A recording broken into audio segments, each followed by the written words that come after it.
Sejam bem-vindos. Este é mais um especial Legislativas. Continuamos nesta ronda pelos cabeças de série das várias candidaturas do Círculo Eleitoral de Santarém. Não estamos então a perder de vista este sufrágio de 4 de outubro. Já sabe, nestas entrevistas, o fundamental é levar até si as propostas das diversas forças concorrentes e as respectivas visões, nomeadamente para os próximos 4 anos que se avizinham. Conforme já pôde ouvir pela nossa promoção, temos em estúdio Pedro Mendonça, cabeça de lista do LIVRE, Tempo de Avançar, pelo que já sabe, pode acompanhar-nos pelas frequências 98 e 92 FM e ainda em direto para todo o mundo pelo nosso site radioertes.pt.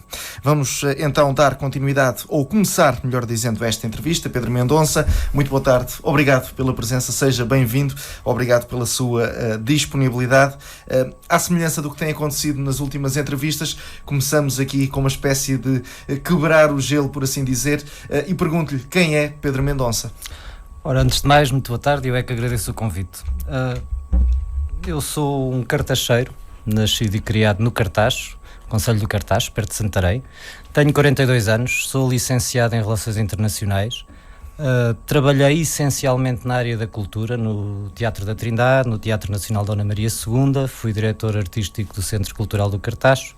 Trabalhei com um ministro independente no último governo de António Guterres, nomeadamente o Ministro da Cultura, como não podia deixar de ser, e trabalho neste momento em turismo. Trabalho em projetos na Inatel Turismo, nomeadamente em projetos de turismo responsável e turismo sustentável. Sempre me interessei por política. Acho que se nós não nos interessarmos por política, o nosso castigo é ser governados por quem não queremos, por quem não gostamos, com ideias que não queremos. E, portanto, fui autarca. Não foi nesta última vez, foi na penúltima, pelo Bloco de Esquerda, no Cartacho, na Assembleia Municipal. Depois, com a teimosia do Bloco de Esquerda em ficar sozinho e em começar a imitar um pouco o PCP, fez com que eu saísse do Bloco e aderisse ao Movimento Cidadão Livre Tempo de Avançar. Sou fundador, subscritor, e este movimento é um movimento onde eu me sinto bem. Começa logo por... eu não fui convidado para cabeça de lista. Eu candidatei-me em primárias abertas, em que qualquer cidadão, independentemente de ser ou não ser membro do... Já é uma diferença. Já é uma grande diferença. De ser ou não ser membro do movimento, bastava subscrever os nossos princípios gerais e apresentar-se a sua candidatura ou votar em quem se candidatava. Candidatei-me e tive a felicidade ou a infelicidade de ficar, portanto, em primeiro lugar. Mas há aqui nestas primárias também uma coisa interessante e que diferencia o LIVRE dos outros partidos e dos outros movimentos, que é, as pessoas não votaram no cabeça de lista. Isto não é um concurso de beleza nem um ringue de boxe. As pessoas ordenaram a equipa que queriam. Portanto, votavam, punham um à frente de quem queriam que fosse o primeiro, o segundo, o terceiro e por aí fora. Portanto, toda a lista foi ordenada, à exceção dos critérios legais que obrigam à paridade e tudo isso, porque senão esta lista teria muito mais mulheres do que tem, porque candidataram-se muito mais mulheres, foram eleitas muito mais mulheres que homens. Portanto, temos a cota dos homens porque a lei obriga, não é? E, portanto, sinto-me bem num movimento em que constantemente tudo o que é decidido vai a votos. Tudo o que é decidido é o nosso programa. Foi uma convenção cidadã, onde qualquer cidadão se podia inscrever. Tiveram cerca de 700 pessoas, se os números não me falham, que votaram o programa, fizeram emendas. O programa foi feito pelos cidadãos, através da página da net, da internet, e, portanto, é um movimento diferente. É um movimento que é do socialismo democrático, que tem uma abertura para negociar, para dialogar após as eleições com as outras forças de esquerda, inclusive e sobretudo o Partido Socialista, porque nós não podemos fingir, nós, na esquerda, não podemos fingir que o PS não existe. O PS existe e, se tudo correr bem, vai ganhar as eleições. Agora, ganhar as eleições com maioria tenho grandes dúvidas e espero que não o ganhe, espero que não aconteça, porque já aconteceu e não correu bem. Se ganhar em minoria, se a esquerda não negociar, se a esquerda não dialogar, se a esquerda não transformar esta maioria social que existe no país, que é de esquerda, em governo, está a trair o povo. E já agora, o que é que o movimento, o que é que o LIVRE podia emprestar num futuro onde o Partido Socialista tivesse ganho as eleições? O que é que poderia ser emprestado pelo LIVRE? Eu acho que os contributos do LIVRE são muitos a dar, são muitos. Nomeadamente há uma vertente de ecologia e de sustentabilidade que o Partido Socialista abandonou, até mesmo com aquelas histórias dos projetos de interesse nacional, onde foram prometidos verdadeiros atentados ambientais, e nós temos uma forte componente ecologista e uma componente de sustentabilidade, porque a ecologia não é só defender os animaizinhos e as arvorezinhas, é tudo, é ver tudo no seu global, e é tentar deixar não a mesma terra que temos aos nossos netos, mas uma terra melhor, porque o futuro passa também pelas indústrias verdes, e através das indústrias verdes há emprego, e é um emprego saudável, que é um emprego não poluidor, que é um emprego que tenta fixar as pessoas às terras. Uma outra vertente é a vertente europeísta que nós temos e que, através do Rui Tavares, que é o nosso cabeça de lista em Lisboa, que foi eurodeputado há alguns anos, portanto nós temos uma visão da Europa muito forte, temos muitos contactos europeus, temos muitas forças parecidas connosco, com quem trabalhamos e trazemos esse humanismo à política internacional e ao Partido Socialista, se ele assim o entender e se vencer as eleições, e às outras forças de esquerda, porque nós gostávamos que o Bloco se juntasse, nós gostávamos que a CDU se juntasse, porque eles também têm grandes técnicos, têm pessoas inteligentíssimas com um conhecimento do país fortíssimo. Agora nós vivemos um tempo de crise, vivemos um tempo de emergência nacional. Nós não podemos querer que as nossas ideias, que sejam só as nossas ideias a ser postas em prática. Tem que haver cedências. Tem que haver cedências, tem que haver humildade, tem que haver um respeito por quem vota à esquerda. As pessoas votam fragmentadamente, uns porque são comunistas, votam no CDU, outros porque são mais centristas, votam no PS, outros que são mais socialistas, votarão em nós ou no Bloco. Agora, a seguir as pessoas querem uma consequência. A seguir as pessoas querem ver-nos a sentar, a dialogar, como faz a direita dos interesses, como faz as grandes multinacionais, como fazem quem nos trouxe até aqui, ou quem contribuiu para que nós aqui chegássemos. Eles conseguem. Porquê é que nós não conseguimos?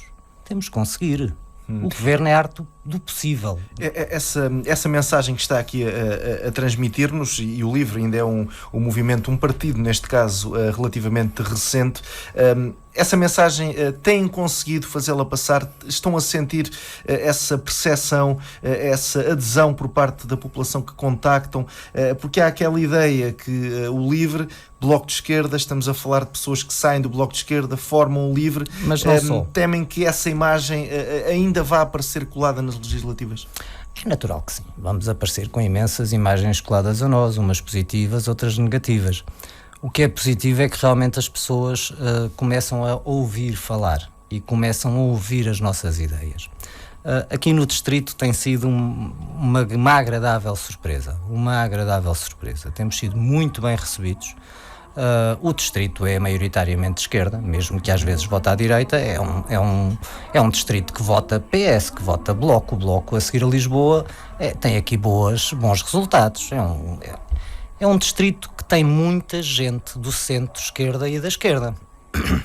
E as pessoas entendem o que nós dizemos. E entendem por várias razões, porque nós somos mesmo um movimento, nós somos um partido porque o Tribunal Constitucional assim o exige. Tirando isso, nós funcionamos como movimento, não funcionamos como um partido tradicional. Não é que eu tenha alguma coisa contra os partidos, que não tenho, mas nós não o somos. Nós não somos só dissidentes do Bloco de Esquerda. Por acaso está aqui com um à frente que sou eu, mas o resto da lista por Santarém não havia mais ninguém que viesse, não há mais ninguém que venha do Bloco de Esquerda. São cidadãos que se cansaram, que se fartaram de estar em casa e que não tinham ninguém em que se rever. E, portanto, embarcaram nesta aventura de todos juntos construirmos alguma coisa nova. Nós estamos querentes formar um grupo parlamentar. O contacto da rua tem sido realmente muito bom. Agora, é claro, aparecem estes barómetros a que chamam sondagens, aparece algum condicionamento, não sei se propositado, se acidental, por parte de alguma comunicação social, nomeadamente das televisões, que pode levar a um voto útil muito grande no Partido Socialista. Quando vemos nessas tais sondagens, por exemplo, a referência somente a outros partidos, isto diz tudo, o que é que vos diz? Diz tudo, porque repara uma coisa, o delírio é tão grande que ontem o LIVRE era dos menos votados, mas anteontem era o mais votado. Portanto, de um dia para o outro, o mesmo barómetro. Isto é uma patetice, não é? Porque são barómetros, não são sondagens. Ora, isso pode levar a um voto útil, mas dizia o Adriano Moreira, que é um homem que eu considero, apesar de ser um homem de direita, é um homem que eu considero muito inteligente e continua a escrever textos muito válidos, com muito conhecimento para o país. Ele dizia uma coisa muito interessante: o voto só é útil para quem o recebe, nunca é útil para quem o deposita na urna. Porque o voto útil é o voto na nossa consciência, é o voto que vai de acordo com aquilo que nós pensamos. E que mesmo que nesta altura possa dar alguma consequência que nós não gostemos, vai forçar o maior partido a mudar. Se nós estivermos sempre a premiar aqueles que consideramos o mal menor, nós nunca vamos deixar de ser governados por um mal menor. E a lógica é transformarmos governos de mal menor em governos de melhor. E é esse o nosso objetivo. E por isso é que nós evitamos dizer mal, entrar na intriguice, entrar naquela pequena partidarite que nós sabemos que se calhar aparecíamos mais na imprensa, se calhar éramos mais falados, se começássemos aqui eu já não digo despir-nos, não é? Como algumas candidatas fazem, mas começássemos nos bate-bocas, mas não serve de nada. Nós vivemos um tempo de emergência. Não é só em Portugal, é na Europa, é também aqui no distrito, é nesta cidade, é da terra pequena de onde venho. É a altura de nós deitarmos ecos para trás das costas, guerras antigas para trás das costas. É a altura de nós darmos as mãos. O povo humanista, onde é que ele está? Vota à esquerda. Quem acredita na doutrina social da Igreja não pode votar na coligação de direita. Não pode, quem for um verdadeiro cristão. Não pode. Portanto, votará à esquerda.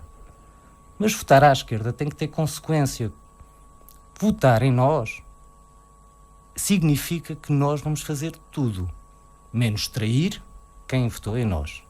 E vamos fazer tudo para viabilizar. O LIVRE... Não quer dizer que vamos para o governo. O LIVRE ainda é um movimento que está imune, por assim dizer, a quem se aproveita da política?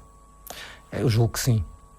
Nos partidos mais pequenos, quando nascem, as coisas são sempre mais puras e, portanto, para já estamos livres desse tipo de pessoas, não é? No futuro, não faço ideia, como é óbvio.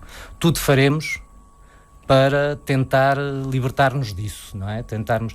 Sabe, quando não existem máquinas partidárias, quando não existem caciques locais, quando não existem distribuições de taxos, quando não existe a confusão entre os cargos públicos e depois as empresas privadas, quando não existe o passar do governo para a multinacional, quando não existe o estar no Parlamento e ao mesmo tempo ser consultor de firmas de advogados que representam interesses privados e não o bem comum, estamos mais à vontade.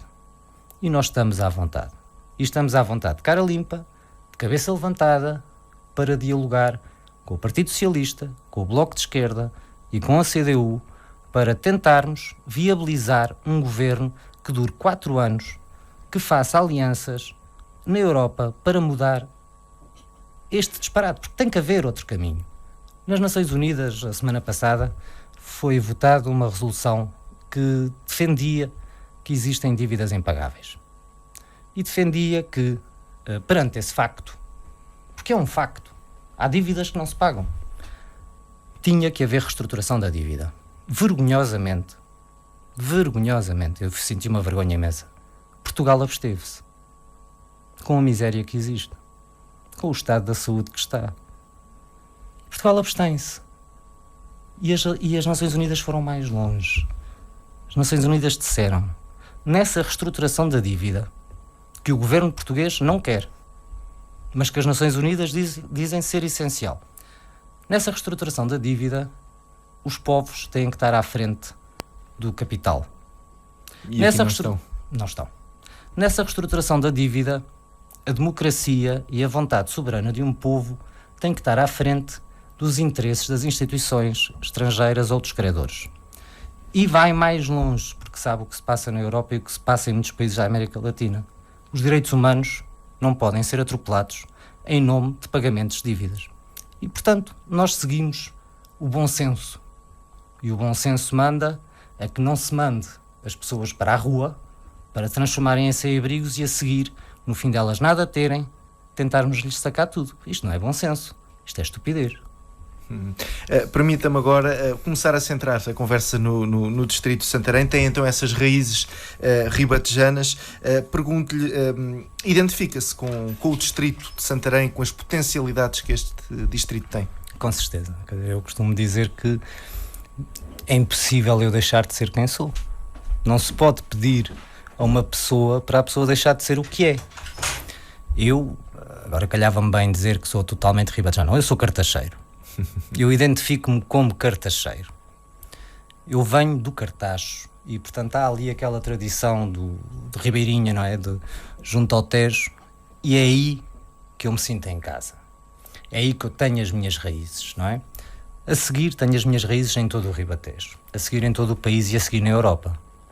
Isto sou eu, Pedro Mendonça. Sou estas valências todas. E identifico-me quando vou para o Alentejo e sou português, mas quando venho aqui a tomar não saio de casa.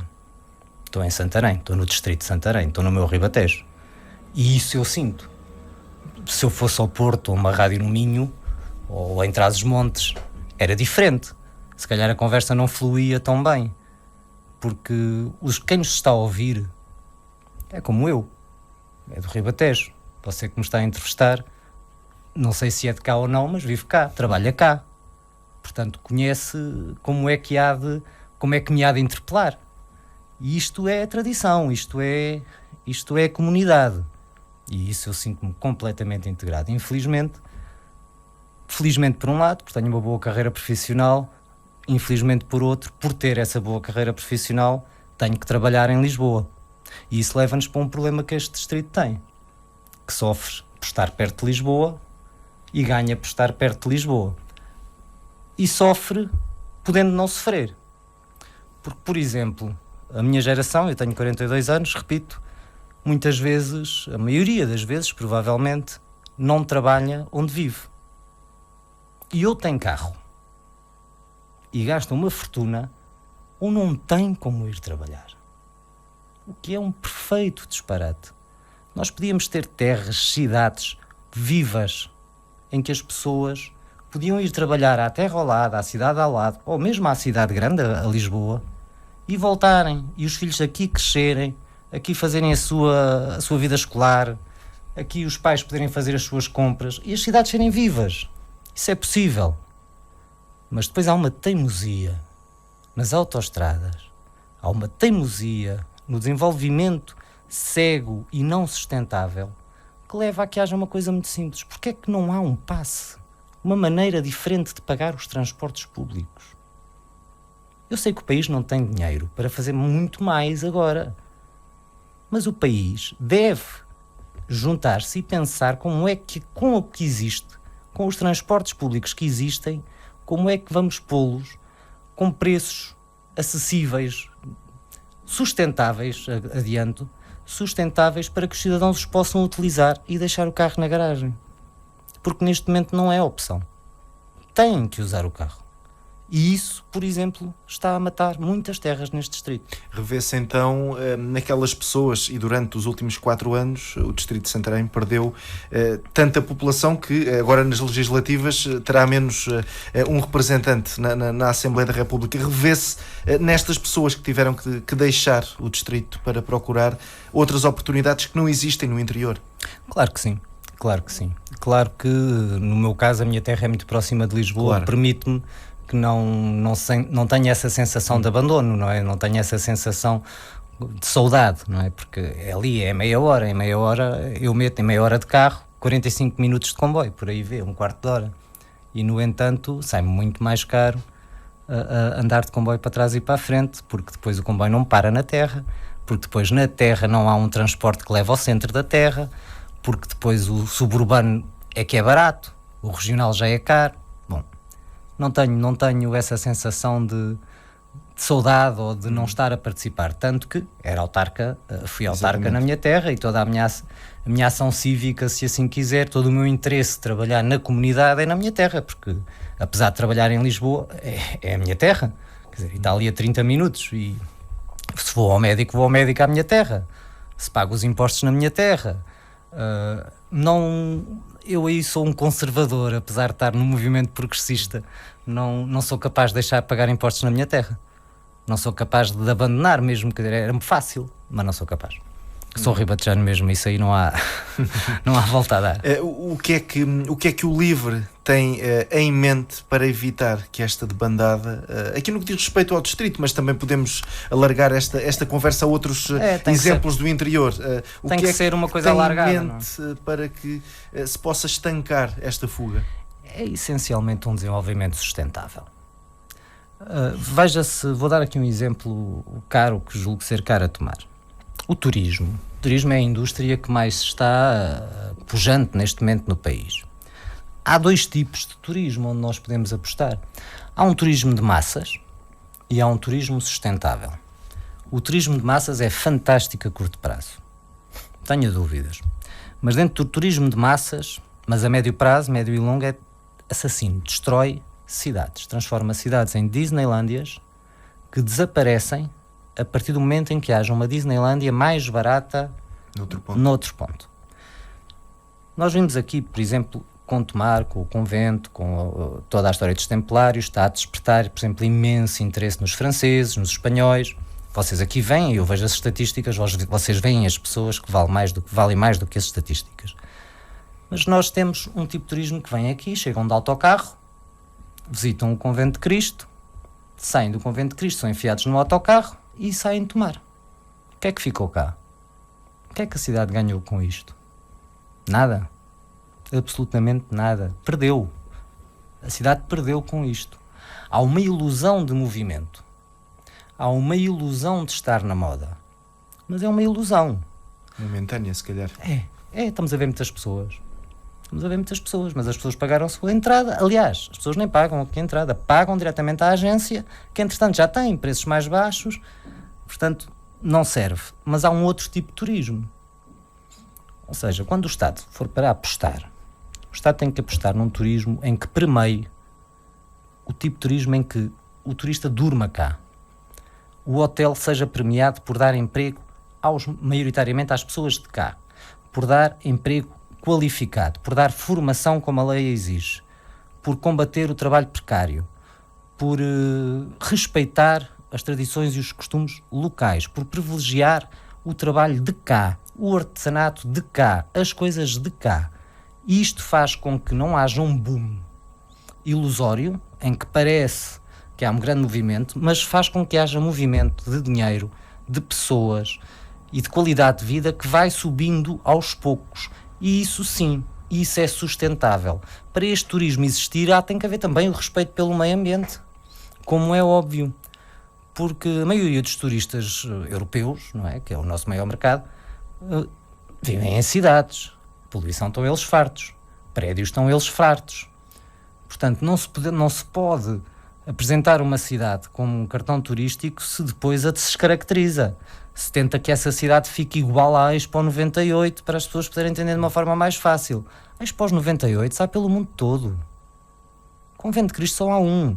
As pessoas de Tomar são daqui, não são de França, não são de Espanha. Essas é que são as características que fazem com que o turismo seja sustentável. Portanto, nós apostaríamos muito no turismo, mas neste tipo de turismo, no médio hotel. Porque se viesse para aqui um Hilton ou um Sheraton, em que abafava tudo o resto.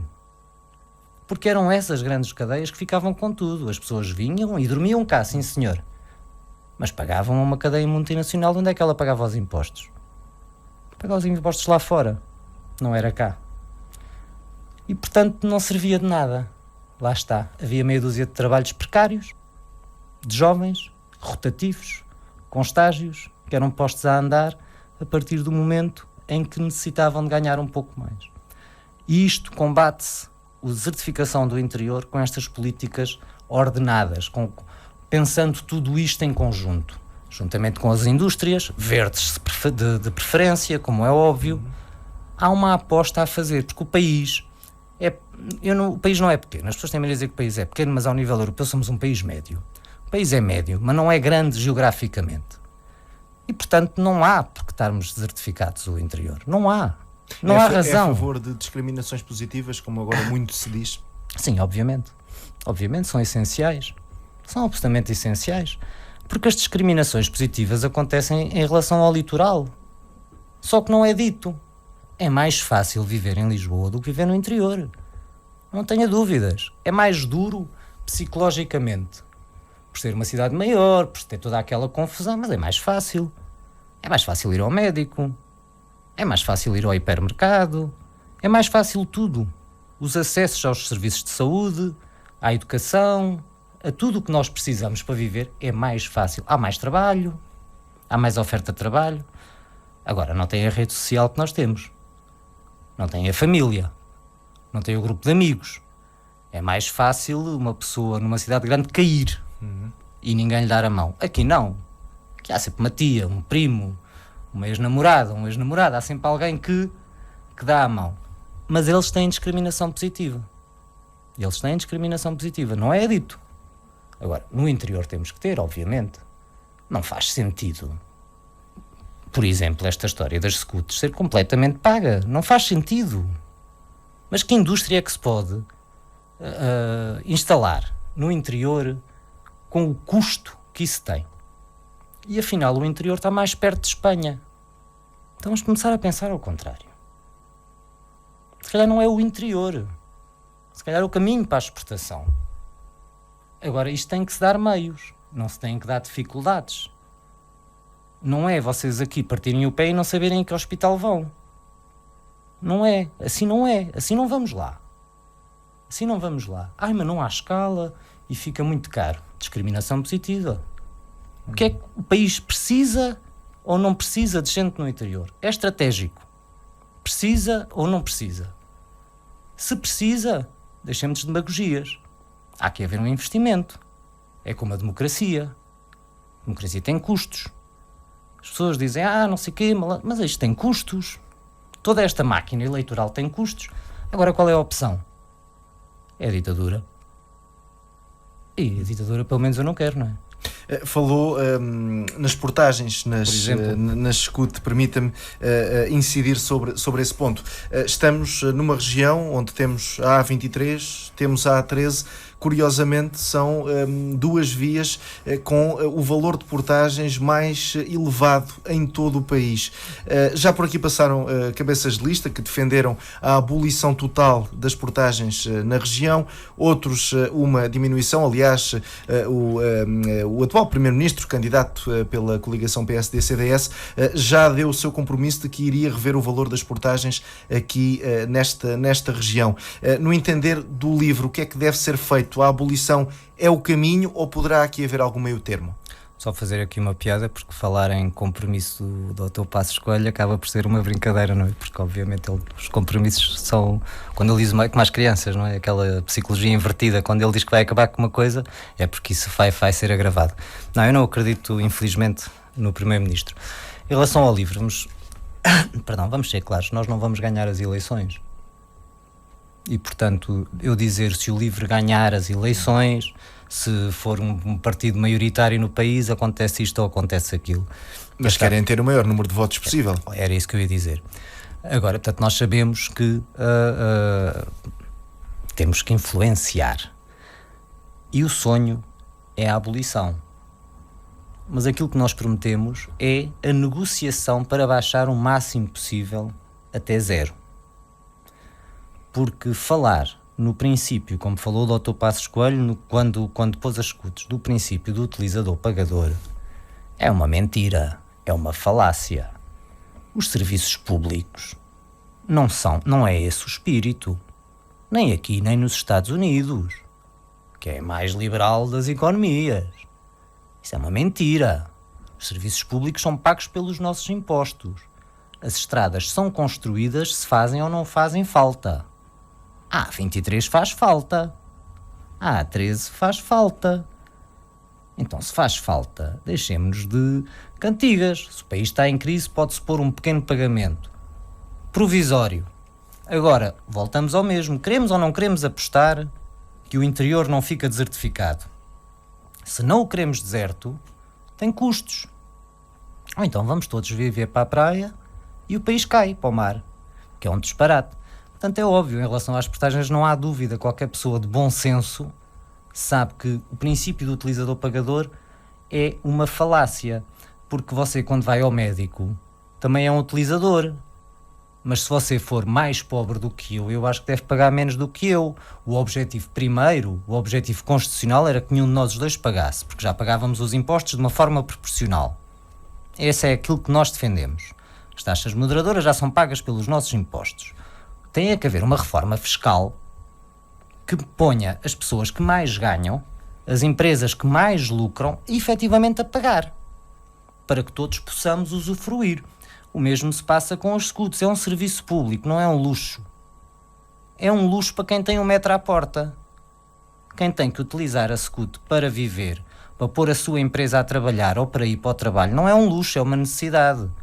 Porque é fácil nós deitarmos bitites ou dar bitites sobre a vida dos outros. Somos nós que precisamos destas autoestradas, destas vias rápidas para viver, é que sabemos que não são um luxo. Luxo são submarinos. Isso é um luxo, não serve para nada. Luxo são outros disparates, não me venham falar nas SCUTs. E não venham dizer que foi as SCUTs que afundaram o país. O que afundou o país foi o mau negócio que se fez. Isso é que afunda o país, com as PPPs, que eles querem fazer com a água. E eu venho de uma terra onde a água teve aumentos de 300%, assim que se fizeram as PPPs privadas. Portanto, há aqui princípios de boa e má gestão. E a boa e má gestão não é divisível entre ser gestão pública ou gestão privada. Porque eu saiba, o Ricardo Salgado não era um gestor público. Que eu saiba, o BPN não era gerido por um público, por um gestor público. Eram gestores privados. Agora, os CTT eram geridos por um gestor público e davam lucro. E foram vendidos. Portanto, é a altura das pessoas começarem um bocadinho a refletir. E a pensar que tipo de desenvolvimento querem. Porque existem diferenças entre a esquerda e a direita. Existem. E estas que eu tenho estado a falar são umas delas. Estas são umas delas. Que é o tipo de sociedade que queremos. Mais humanista ou mais monetarista? Queremos adorar o Deus do dinheiro ou queremos adorar a pessoa humana? São decisões que se têm que tomar. É porque se for a pessoa humana tem custos. Se for o Deus do dinheiro tem custos ainda maiores. Porque, infelizmente, isto parece uma cassete, mas eu acho que as pessoas percebem que está baseado em factos. Foram criados mais ricos nestes 4 anos do que nos outros 8 anteriores. E foram criados mais pobres estes 4 anos do que se calhar em 40 anos de democracia. E isto diferencia-nos. Isto diferencia a esquerda da direita. Falamos agora de saúde, um dos temas que também terá que marcar esta campanha, por assim dizer, nomeadamente aqui no Distrito de Santarém. É então do Cartacho, é um presumível utente do Hospital Distrital de Santarém. Sim, senhor. Agora fala-se de uma eventual junção do Hospital de Santarém com os 3 hospitais aqui do Médio Tejo, Tomar, Abrantes, Torres Novas. Vê algum fundamento nesta ideia? Algum sentido. Não vejo sentido nenhum. Não consigo entender. Eu, a primeira vez que me disseram isso, por acaso, não... Se quer que lhe diga, nem liguei, porque achei que, fosse mal entendido. Não entendo. Quer dizer, nós somos o único distrito, mas temos realidades diferentes, não é? Podemos ganhar escala em algumas coisas? Claro que sim, não é? A compra de papel higiênico, há coisas onde sim. Há coisas onde não. Não é? Porque, a partir do momento em que, por exemplo, aqui no Médio Tejo, há cerca de 30 ou 35 mil utentes sem médico de família. Estar-se a pensar em juntar primeiro tudo num grupo hospitalar, um mega hospital, como se estivesse a tratar o Ribatejo como trata Lisboa, onde eles vão construir um hospital de Todos os Santos, é um disparate. A prioridade não é essa. A prioridade é criar uma rede de médicos de família para as pessoas. Reforçar. E com isso dar emprego. E a seguir ao emprego vem o consumo, vem o movimento de dinheiro e vem Portanto, o benefício da economia. Portanto, primeiro, obviamente, é a medicina de proximidade, é para mim a grande prioridade do Ribatejo. Quer no médio, quer no sul. E se os médicos não quiserem, é difícil. Não sei, se os médicos não quiserem, se não lhes derem condições. Porque, quer dizer, todos nós já vimos as reportagens das pessoas a irem a emigrarem no aeroporto. Ninguém vai com cara feliz. Eu não trocava estar junto da minha família na minha terra para ganhar mais 1.000 euros ou mais 2.000 euros. Eu acho que os médicos, uma pessoa que vai para médico ou que vai para enfermeiro, porque eu acho que as vocações são as mesmas, as pessoas vão para estas profissões, não é por dinheiro. Eventualmente há, obviamente, franjas, como em todas as profissões. Porque eu acho que só quem não frequentou um hospital e não viu o trabalho que eles têm e a excepcional força de vontade que eles são obrigados a ter, só quem não viu isso é que pode dizer que eles são os malandros que só querem é dinheiro. Há uns que sim, obviamente, que é a malta que tem o consultóriozinho a receber 100 e tal euros por consulta, porque ganham entretanto um nome e tal. Mas os jovens, quando tiram medicina, querem ficar cá. É cá que namoram, é cá que têm os pais. Podem circular. Há dois tipos de imigração, não é? Uma coisa é uma pessoa ir fazer uns anos lá fora, aprender, ganhar mundo, estar com outros colegas, perceber como é que se funcionam outras realidades de serviços nacionais de saúde. Isso é aquela imigração com as costas quentes, não é? Como se costuma dizer. É que uma pessoa vai, mas sabe que tem um V de volta, que vai voltar. Ninguém quer, com a idade com que eles andam a emigrar, partir para sempre ou sem saber quando pode voltar. Ou sem saber em condições ficam os pais. Ou saber que tem que ir trabalhar para a Inglaterra para ganhar muito dinheiro, para mandar dinheiro para cá, para a família. E, portanto, quando quebrarmos este ciclo recessivo, e lá está a qualidade de vida que eu há bocado falava que era necessária no interior. Pois vêm, como é óbvio. Se calhar os mais jovens preferem estar nas grandes cidades para terem uma aprendizagem logo de choque. Mas se calhar aqueles médicos que estão a pedir pré-reformas e que estão a tentar sair, que já não aguentam mais, se calhar vêm para o interior. Portanto, tudo isto tem que haver um equilíbrio, porque de que serve termos tantas faculdades de medicina, e ainda bem que as temos, e de enfermagem, se a lógica é eles terminarem o curso e serem obrigados a emigrar. Isto não faz sentido.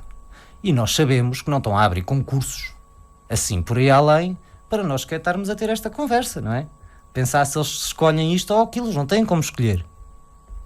Não têm como escolher. É a mesma coisa na rede de cuidado dos cidadãos séniores. Aí há muito trabalho que tem que ser criado. Mas que tem que ser criado pelo Estado. Porque o privado é um complemento. Se alguém quiser um bocadinho mais luxo total, paga então, sim senhor, tem todo o direito a gastar o seu dinheiro como bem entende, como é óbvio, não é? Ninguém defende uma sociedade onde as pessoas não tenham liberdade de escolha. Agora, neste momento, nós sabemos que há muita gente a entupir os hospitais, muitos séniores, porque por simplesmente não têm para onde ir. E os médicos não lhes dão alta porque não têm para onde os mandar. Isto é grave. Isto é muito grave.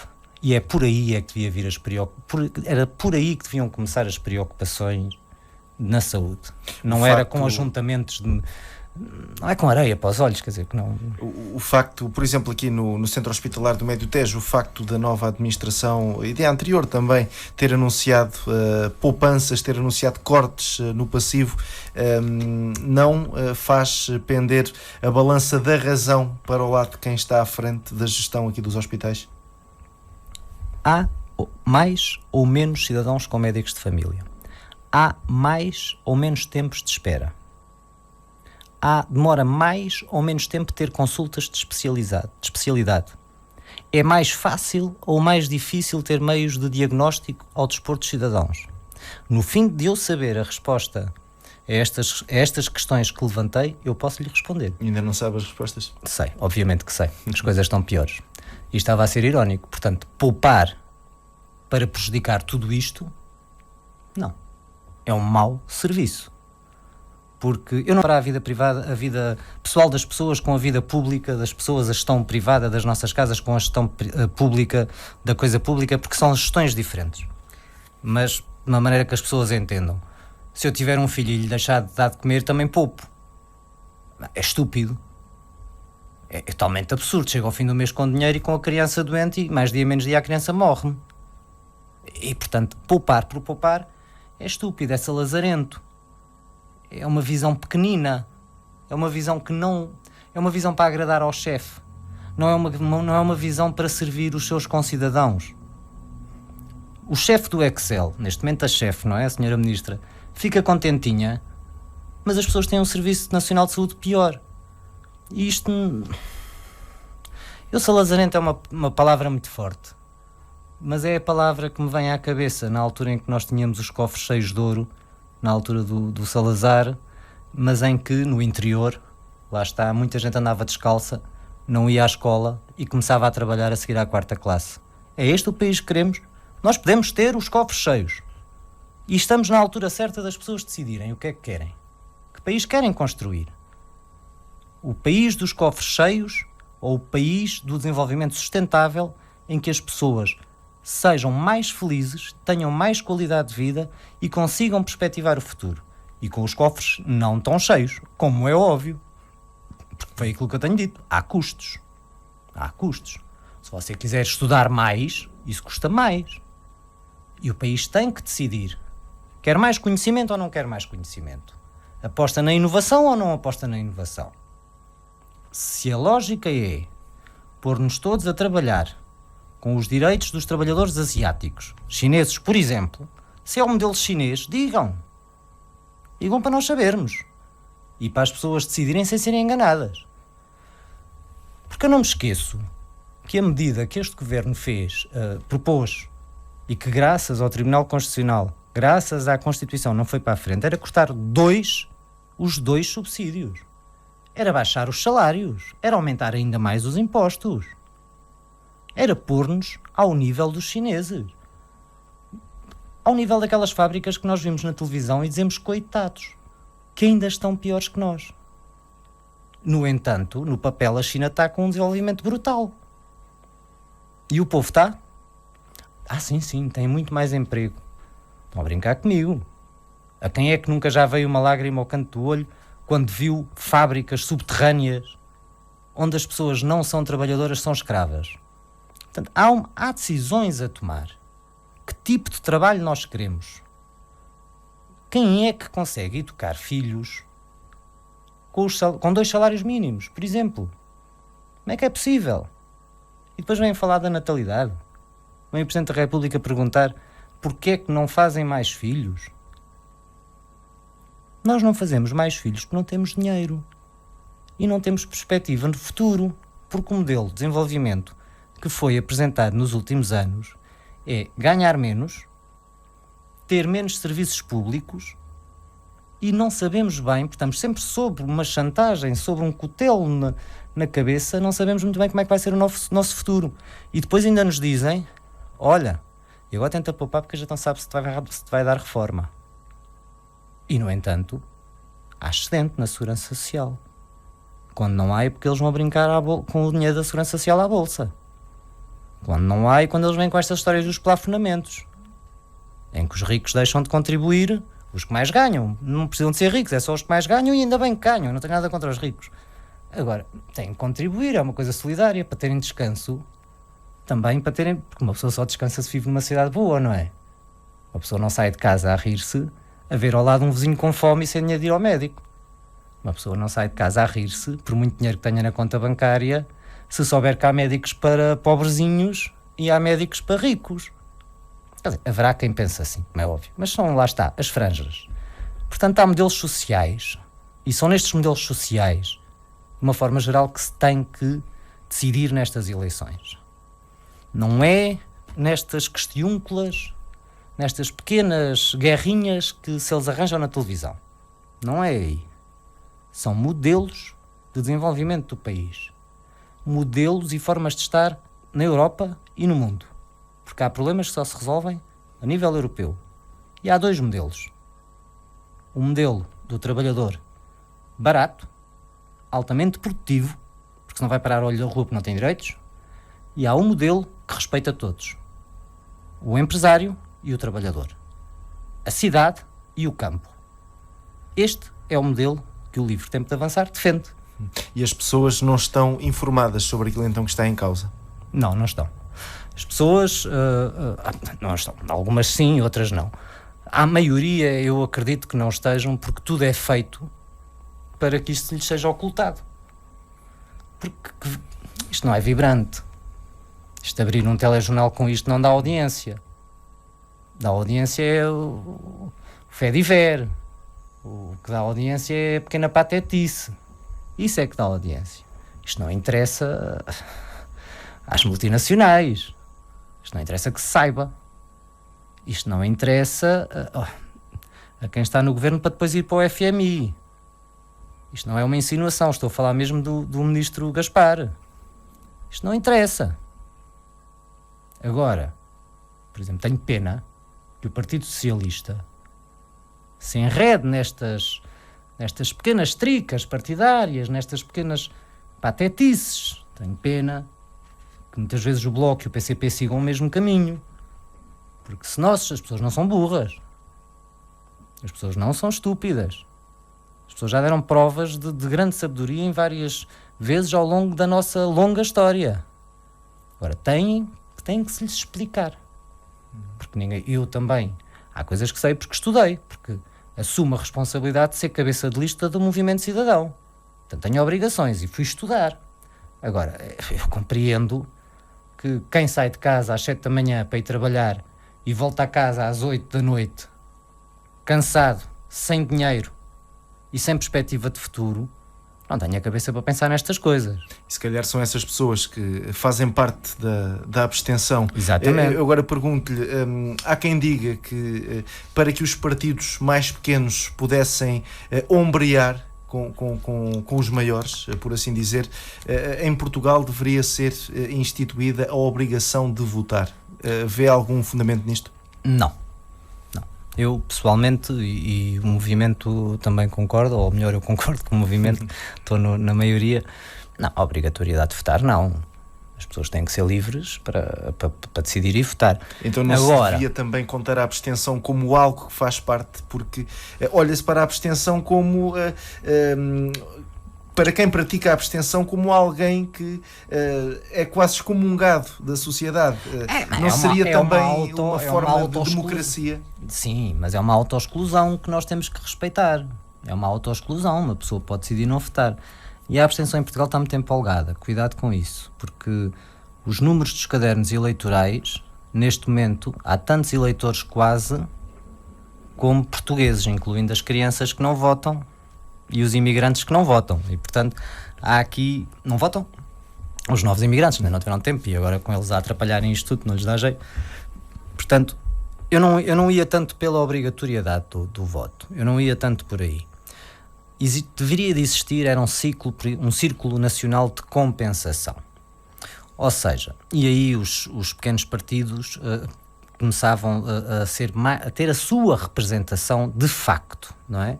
Porque nós aparecemos agora, não é? Mas, por exemplo, eu lembro-me do Partido dos Animais, teve uma votação expressiva em todo o país e não elegeu um único deputado, porque os deputados são eleitos por círculo, portanto, depois não há um círculo de compensação. O PCT-PM e RPP a mesma coisa. E, portanto, tem que se arranjar, e nós temos propostas concretas no nosso programa, isso está estudado, não há necessidade de inventar a roda, não é? Inventar a roda é uma estupidez, quando a roda já existe, e, portanto, tem que se aproximar por esta via o que as pessoas querem, de facto, de representação para aquilo que se passa na Assembleia da República. A obrigatoriedade de votar, para mim, é uma interferência na liberdade individual de cada um. A pessoa tem o direito de dizer, eu tenho os contactos que tenho tido com a população, com os nossos concidadãos, muitas, já apanhei algumas, não é muitas, mas já apanhei algumas pessoas a dizer, não, eu não voto, eu não quero votar. Eu tento convencer essa pessoa a votar, como é óbvio, umas vezes consigo, outras vezes não, mas é um direito que as pessoas têm. Da mesma forma, o voto nulo, porque é que servia? As pessoas eram obrigadas a votar e chegavam lá e anulavam o voto. Eu já votei nulo, quando não tive em quem votar. Portanto, eu respeito, e por muita razão que eu acho que tenha, por muita razão que eu acho que o movimento que represento tem, eu não posso ter a arrogância de achar que tenho a razão toda e que aquelas pessoas são obrigadas a ir votar em mim ou a ir votar no outro. Não. Obrigatoriedade não. Tem que haver uma aproximação maior. E não é como eles dizem alguns, com o modelo inglês, porque isso viu-se agora que, por exemplo, o terceiro partido mais votado na Inglaterra é o quinto no Parlamento. Portanto, isso também não funciona. É um círculo nacional de compensações, como existe em outros países. Funciona. As pessoas sentem que estão mais representadas. Aparecem outras caras, outros movimentos que obrigam ao diálogo. Se você for para o norte da Europa, não há esta coisa da necessidade das maiorias absolutas. Eles sentam-se e dialogam. E não estão todos no governo, não é obrigatório. Pode haver um governo minoritário que vai fazendo negociações, lei a lei. Isto só é melodramático por causa da distribuição de taxas pelos clientelistas, pelo clientelismo, não é? E pela corrupção que infelizmente existe no nosso país. E isso é que entrava. Isso entrava aos partidos grandes. Isso trava o PSD e o PS. Porque têm uma máquina muito grande para alimentar. Tem um grosso de gente que, se não fossem os partidos, não tinham trabalho. E, portanto, isso dificulta a capacidade de negociação que eles têm com outras forças. E isto é uma realidade. Portanto, eu não sou a favor do voto obrigatório. Pedro Mendonça, já estamos na reta final. 2 minutinhos, não o condiciono com qualquer questão, mas 2 minutos para uma mensagem para quem nos vê, para quem nos ouve. Ora, aquilo que eu gostava de deixar às pessoas era uma mensagem de esperança. E uma crença que é possível dar a volta a isto. Porque não se deixem levar por este pessimismo nacional em que todos estamos. Todos vivemos pior hoje do que vivíamos há 4 anos. Todos, com exceção dos que enriqueceram, com esta crise. Todos. Portanto, nós somos uma maioria sociológica que não aceita este tipo de desenvolvimento. Portanto, eu apelo ao voto no livre tempo de avançar, porque é um voto em que as pessoas podem ter a certeza que nós não vamos faltar a reuniões à Troika, que nós não vamos faltar a reuniões para negociar o futuro do país. Nós estamos disponíveis, desde que não sejam ultrapassados os princípios básicos do socialismo democrático, nós estamos disponíveis para negociar o que for melhor. E estamos disponíveis para negociar com o Partido Socialista. E, portanto, isso diferencia-nos da outra esquerda, que não está disponível. Portanto, eu apelo ao voto no livre tempo de avançar. Caso não queiram votar no livre tempo de avançar, votem em alguém que não a coligação que está no poder. Muito bem, muito obrigado pela sua presença e a continuação do bom trabalho. Vamos então ficar por aqui, até uma próxima oportunidade. Pedro Mendonça, livre tempo de avançar, outra opção apresentada aqui neste especial Legislativas. Nesta sexta-feira vamos ter connosco o candidato, o cabeça de lista pelo Partido Socialista, Vieira da Silva, também em estúdio. E desta forma colocamos um ponto final em mais esta edição. Fique bem, fique com a ERTE.